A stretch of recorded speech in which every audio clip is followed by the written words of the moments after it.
Selamat pagi bagi kita semuanya, salam sehat, Horas, jemaat yang terkasih Bapak Ibu Saudara-saudara. Sebelum kita melakukan segala aktivitas kita, marilah kita lebih dulu bersyukur kepada Tuhan, meminta pertolongannya melalui ibadah kita pagi hari ini. Namun sebelum kita mendengar firman Tuhan, marilah kita berdoa. Allah Bapa yang bertahta di dalam kerajaan sorga, puji syukur Tuhan kami panjatkan kehadirat-Mu, karena Engkau telah memberikan kepada kami napas kehidupan dan menuntun segala hidup kami, yang memperkenankan kami Tuhan di pagi hari ini mendengarkan firman-Mu sebelum kami melakukan kegiatan kami. Biarlah Tuhan melalui ibadah kami pagi hari ini, hidup kami penuh dengan sukacita. Berkati kami Tuhan, hanya di dalam nama Anak-Mu Tuhan Yesus Kristus. Amin. Bapak Ibu Saudara-saudara, renungan firman Tuhan di pagi hari ini, Rabu 9 Juni 2021, tertulis di dalam kitab Roma pasal 2 ayat 1. Saya akan bacakan untuk kita. Karena itu, hai manusia, siapapun juga engkau yang menghakimi orang lain, engkau sendiri tidak bebas dari salah. Sebab dalam menghakimi orang lain, engkau menghakimi dirimu sendiri. Karena engkau yang menghakimi orang lain melakukan hal-hal yang sama. Demikian firman Tuhan. Jemaat yang terkasih, setiap hari kita diperhadapkan dengan berita-berita kriminal. Kejahatan-kejahatan yang semakin meningkat ada di sekitar kita. Namun semuanya itu mengingatkan kita akan keberadaan lingkungan kita sekarang. Karena di dalam 1 Petrus pasal 5 ayat 8 juga dikatakan, sadarlah dan berjaga-jagalah.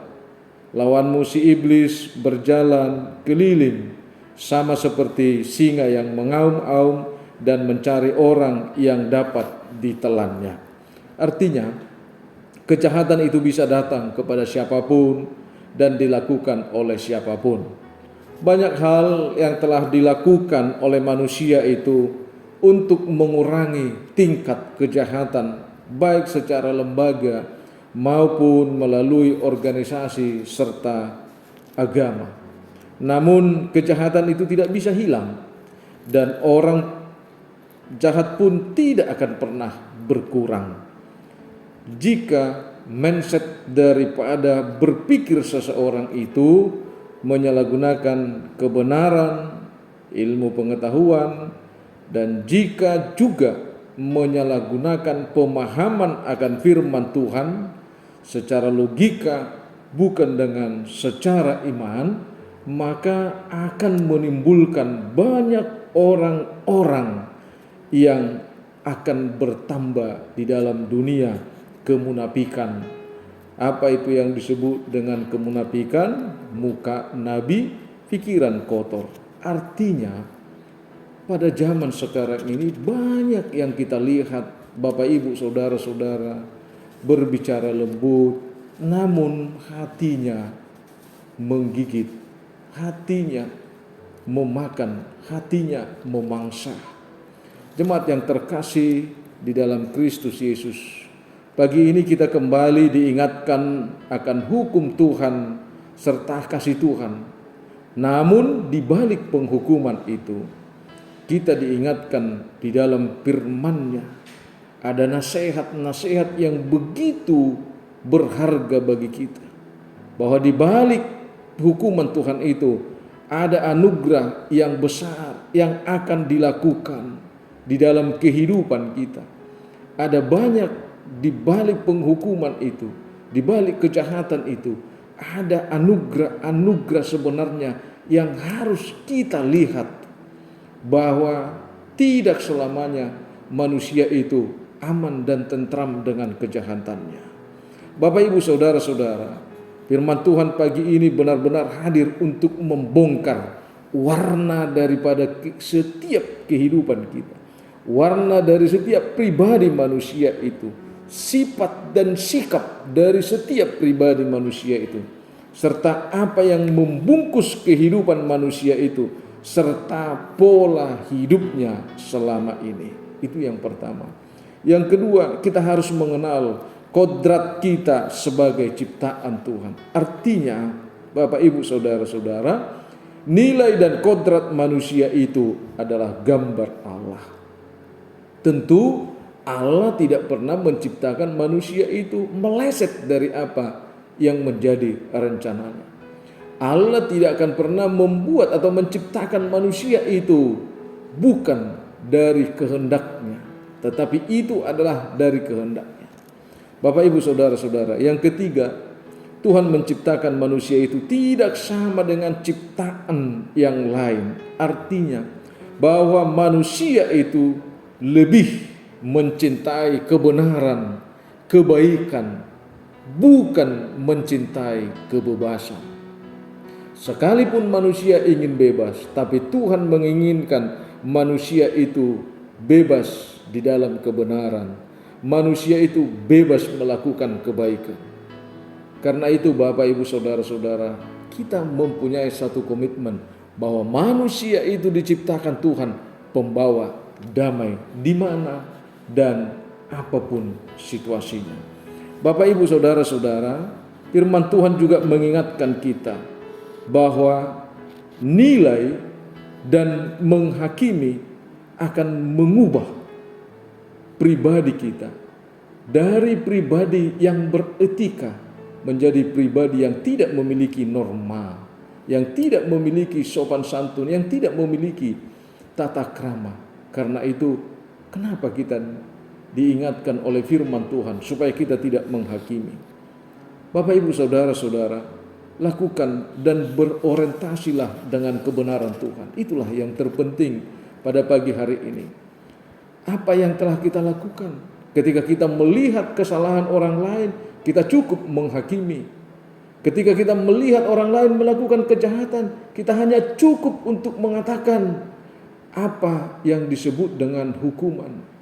Menerima hukuman yang setimpal. Tetapi firman Tuhan pada pagi hari ini mengingatkan kita bahwa apapun yang dilakukan oleh orang itu di dalam tindak kriminalnya, sesuatu saat hal itu bisa terjadi, itu bisa kita lakukan demi kehidupan kita di tengah-tengah dunia ini. Namun Bapak Ibu saudara-saudara, pada pagi hari ini kita dihantar oleh firman Tuhan dalam melakukan aktivitas kita. Apapun dan bagaimanapun sikap kita ketika kita berhadapan dengan lingkungan kita, diingatkan pada pagi hari ini bahwa lingkungan kita itu memberikan kepada kita warna kebenaran yang kontekstual, warna kebenaran yang sesuai dengan keinginan-keinginan seseorang, keinginan-keinginan yang berkuasa. Namun pada pagi hari ini kita diajak, apapun konteks dan konsep kehidupan kita itu, kebenaran itu hanya satu, yaitu kebenaran daripada Tuhan. Oleh karena itu Bapak Ibu saudara-saudara, marilah kita belajar dan berdamai dengan lingkungan kita. Karena dengan belajar dan berdamai dengan lingkungan, apapun persoalan yang kita hadapi di tengah-tengah lingkungan itu, maka kita datang sebagai pendamai. Yang kedua, marilah kita belajar dan berdamai dengan pribadi kita sendiri. Kenapa kita harus belajar dan berdamai dengan pribadi kita? Karena ketika kita belajar dan berdamai di dalam kebenaran Tuhan, maka pribadi kita tidak akan pernah berontak lagi dari kebenaran Tuhan itu. Tidak akan pernah lagi melakukan keinginannya untuk mencapai target hidupnya. Yang ketiga, marilah kita belajar dan berdamai dari sesama kita. Karena firman Tuhan katakan bahwa kita ini adalah satu tubuh tetapi banyak anggota-anggotanya. Berdamai dengan sesama itu artinya bahwa kita adalah satu dengan Dia.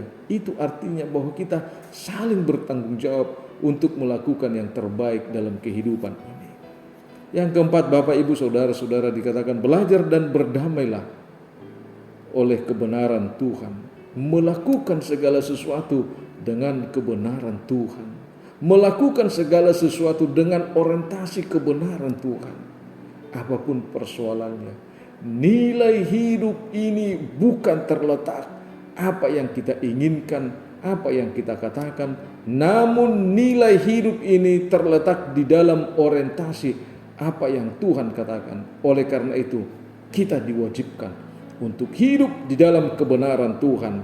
Karena hanya di dalam kebenaran Tuhan kita akan mampu membawa damai kepada orang yang membenci kita. Kita akan membawa damai kepada orang-orang yang menghakimi kita.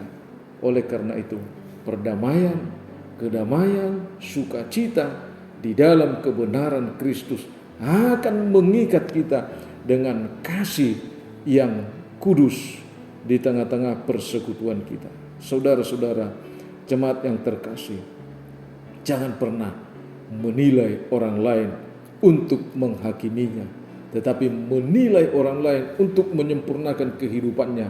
Karena itulah yang dikehendaki Tuhan bagi kita. Selamat beraktivitas. Tuhan Yesus memberkati. Mari kita berdoa. Terima kasih Allah Bapa di dalam sorga buat penyertaan-Mu pada pagi hari ini. Engkau ingatkan kami Tuhan melalui kegiatan dan aktivitas yang akan kami lakukan, bahwa banyak tantangan-tantangan yang akan kami hadapi. Namun pada pagi hari ini kami yakin melalui persekutuan kami di dalam firman-Mu, Tuhan mengingatkan bahwa Tuhan akan menopang segala kehidupan kami, meringankan beban kami, menyertai kami apapun yang kami hadapi. Terima kasih Bapa di sorga di pagi hari yang indah ini. Biarlah Tuhan yang berkenan dalam segala kehidupan kami. Biarlah Tuhan yang selalu menyertai kami di dalam melakukan aktivitas kami.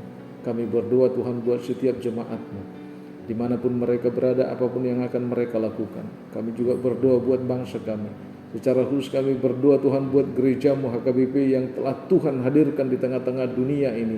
Biarlah gereja-Mu Tuhan akan semakin membawa jiwa-jiwa dari kekelaman ke dalam terang. Dan biarlah Tuhan gereja-Mu akan membawa kedamaian di tengah-tengah kehidupan kami di dunia ini. Terima kasih Tuhan. Kami juga berdoa buat seluruh program gereja-Mu HKBP Surabaya ini.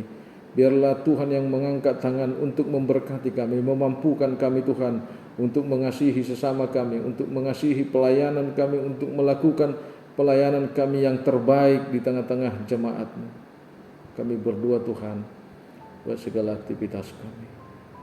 Dengarlah doa kami ini yang kami panjatkan hanya di dalam nama-Mu Tuhan Yesus Kristus Juru Selamat kami. Anugerah Tuhan kita, kasih setia Allah Bapa, persekutuan Roh Kudus yang memberkati kita.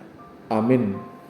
Bapak Ibu Saudara-saudara jemaat yang terkasih, terimalah salam dari kami seluruh Parhaladu HKBP Surabaya. Selamat beraktivitas. Jangan lupa laksanakan protokol kesehatan, waspada selalu dan berdoa. Tuhan Yesus memberkati. Horas.